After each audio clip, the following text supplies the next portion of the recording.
Hello, YouTube. Hi everybody. Sorry, back again. Killswitch423 here. Gonna play some more Banner Saga, and it has been quite a long time since I played last time. I apologize if there's any stop-starting going on in this video, and from this point on. I've been fiddling with the settings again. I don't know why. I was having a problem with Star Wars the other night too. I'm not entirely sure why this has been happening, but let's just hope. Yeah, it's not too bad. Alright, what were we doing? I don't remember at all. Traveling somewhere, I assume. Is that market? No. Okay. Alright, hello, let's go.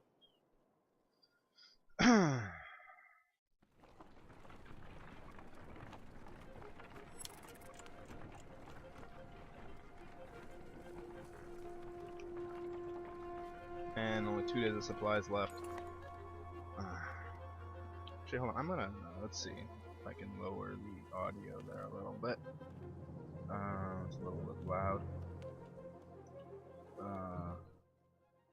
Let's see, does that seem better if I actually do this? Yeah, okay. Oh, wait, too low. There we go. That's about as low as I can make that. Okay. Sorry. Back to this. What did I do? Sigbjorn wakes in a pool of his own sick. Why am I surrounded by small people? The other clansmen let him sleep off his drunken stupor on the ground, and this morning he's paying the price. Help him recover. Reluctantly, your clansmen offer any food and drink they can scrounge together for the moaning Varl. When one offers thin mead, he pushes it away. In fact, take this away from me, he says, handing you his massive mead stein. Eventually, Sigbjorn comes to you. I won't get into details, he says. I was supposed to bring those casks from Rainavik back to Borisgard. I drank maybe half, by accident. Point is, Sigbjorn continues, you don't tell anybody what happened, and I won't tell anyone about the mead you got, okay? Trust me on this one. You agree and get back to travel. Earned item, Jarl's blessing. Okay.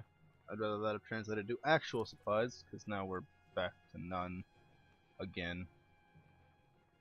A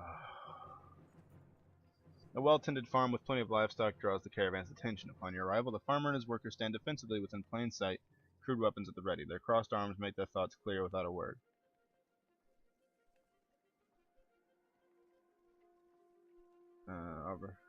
Come with us, it's not safe here. You warn the farmer of the approaching dredge, but the man spits and says, this land is my life, I lose that, may as well be dead. The farmhands slowly nod their agreement, neither joining you or lowering their weapons. Oh man. I'm not gonna threaten him, I'm not gonna just take it by force. I really wish I could say now, well, can I trade you? But no, apparently that option's just gone. Like I said, that's one little thing that frustrates me, is options disappearing after I've made a different one. What's his is his, you say to the caravan. No sense fighting those trying to protect themselves. Grumbling bounces around through the clansmen, but the caravan is once again moving. Really needed those supplies, though. Oh, man. Yep.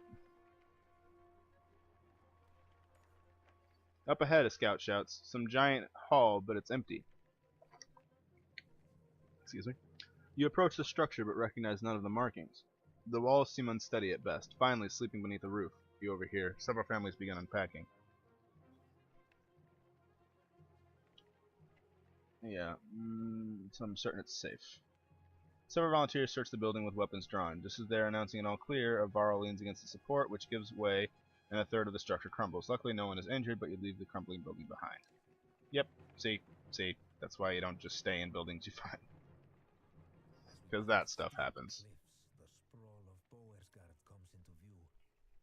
A city of contrasting rich and poor, opportunity and gamble. Our best hope for salvation, or our graves. Chapter 7, The Slayer and the Slain. I'm really curious how many chapters there are in this game. Finally, you arrive at Borisgard, where the walls stretch for miles in both directions and are littered with the bodies of dredge, Varl, and men. Excuse the mess, shouts a voice from above the gates. Looking up, you spy a striking Varl, his face wreathed with matted black hair. Movement at the gate catches your eye. Dredger still banging on the gate doors without luck. Let us in, you shout. Sigbjorn pushes past. I won't be hearing the end of this for a while, he says, before yelling, Open up, Balvert! They dug me out of Reynovic. You hear a laugh echoing on the wind as the doors creak. A dozen armed men led by the massive Varl make quick work of the dredge and rush you into the city. Okay, people. You may be interested to know they brought a mender. You didn't go to get a mender. Where's the mead? Sigbjorn shrugs apologetically. I guess the mender will do. Either we've got a chance now or we're completely screwed. I'm Rook. We've come a long ways, some as far as Skoga. Are you in charge here? In charge of the governor, I suppose. Listen, if you have something to tell him, say it now, otherwise you're on your own. I don't care where you go, but stirring up trouble is probably the only reason you'll see me again. It won't be to talk.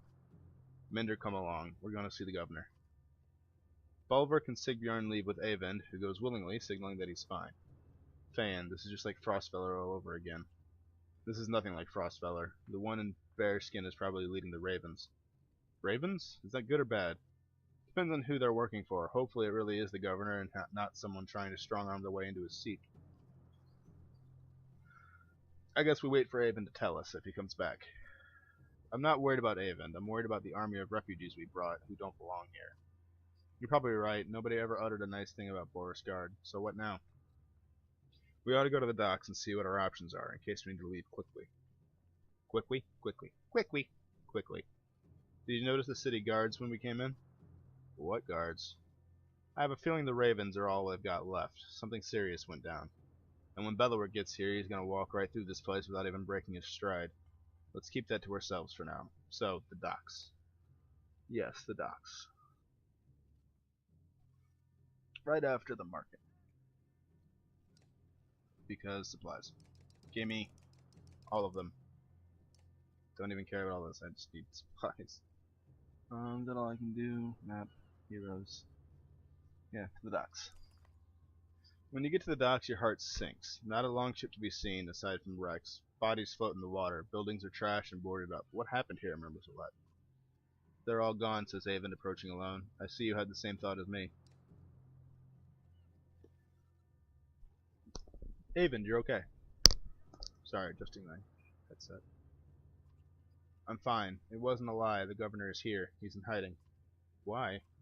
Since the dredge started appearing, anyone with a ship and half a wit left long ago. People can't leave by foot. Food is scarce. The markets are bare. Sorry, my bad. I kind of just bought everything. Borisgard is a fire keg waiting for someone to tip it over. So the governor's paying the Ravens to protect him against his own people. And keep the peace, so to speak. It's more like a massacre any time there's a hint of an uprising. Where does that leave us? I promised him the Mender's protection in Arborond. I don't think he's very popular there. We're going to start tearing this place down to build new ships. We can ride the Ormsa River all the way to the capital, leaving another perfectly good city behind. How long will it take to build new ships? Hold on, what happens to the people living in Borisgard? The best I could do, Alette. He thought it could take as long as a month. You don't usually make ships out of scrap lumber. As soon as people figure out what's going on, there's going to be riots in the streets. A month? Why bother? Bella will be here within a week, if not sooner. I'm open to suggestions. Gods be damned, is there no wind to this? Ivor roars in frustration, leaving you standing by the docks. Alette gives you a worried look before chasing after him. Eyvind. What do we do about Bellower? Eyvind says nothing for a moment. I don't know.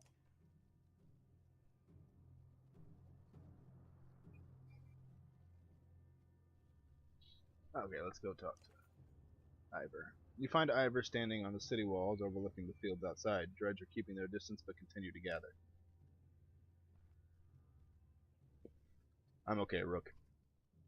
Ivor cuts you off before you can say anything. You know he's been through worse. Just feels like someone should cut us a break every now and then. If we want to be standing a month from now, we're gonna have to be prepared.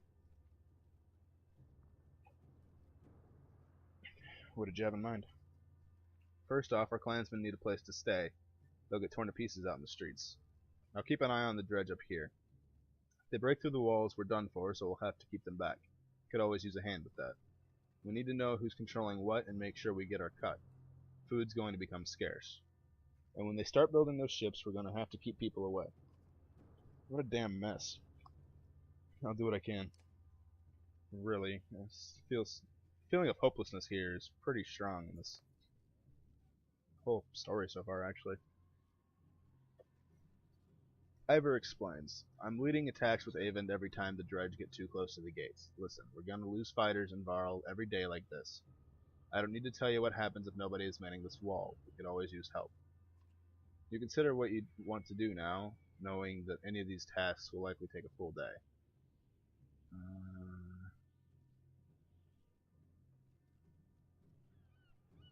Shoot. That's a place for the caravan to stay is nice. So it's defending the walls. I think those are the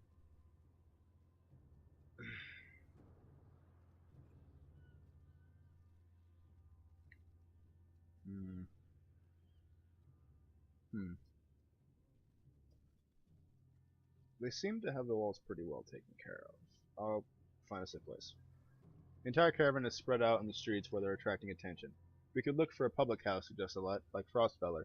You figure that if you made camp in the open, you could at least keep everyone together, or with people leaving the city recently, there might be abandoned houses you could squat in.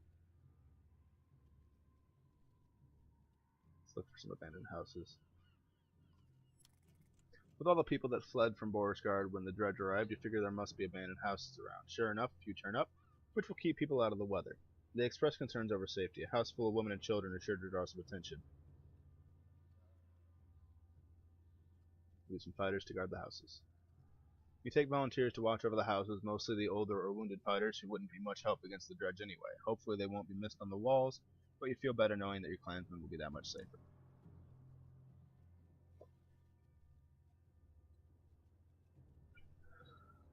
Okay.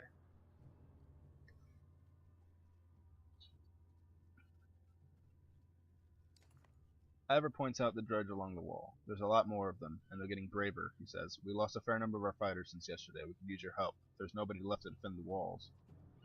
One of your clansmen from the caravan finds you. Just wanted to tell you that everything seems to be fine, he says, regarding the people in the caravan. There was a little scuffle with some looters, but the fighters you left sorted everything out. Nice. That worked out well. You consider what you want to do now, knowing that... Okay. Okay, so each of these is going to have cost me fighters.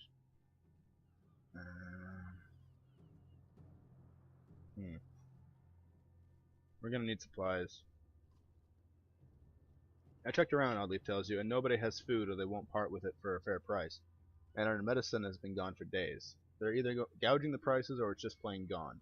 He doesn't say it, but you can tell this is going to be a serious problem.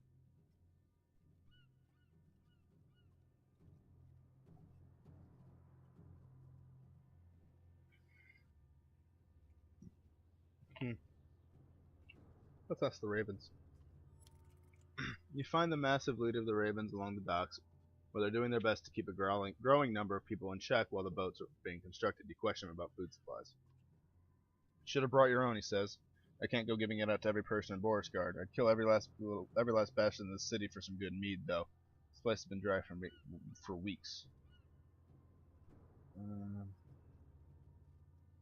Yeah, some of the meat I picked up in Randavik.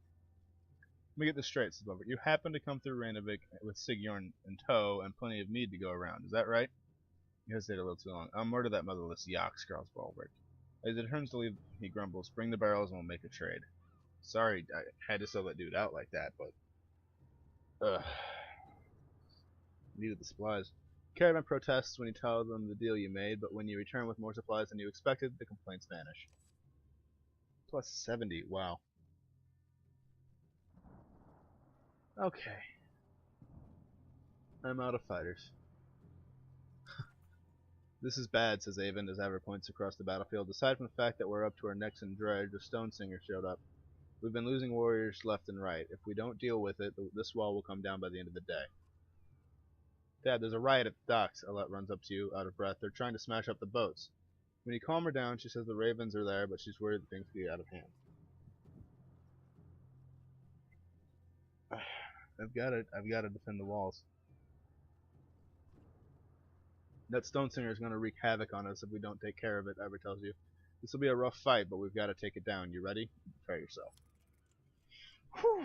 Okay, here we go. Here we go. I think I handled that okay, other than the fact that I'm now completely out of fighter.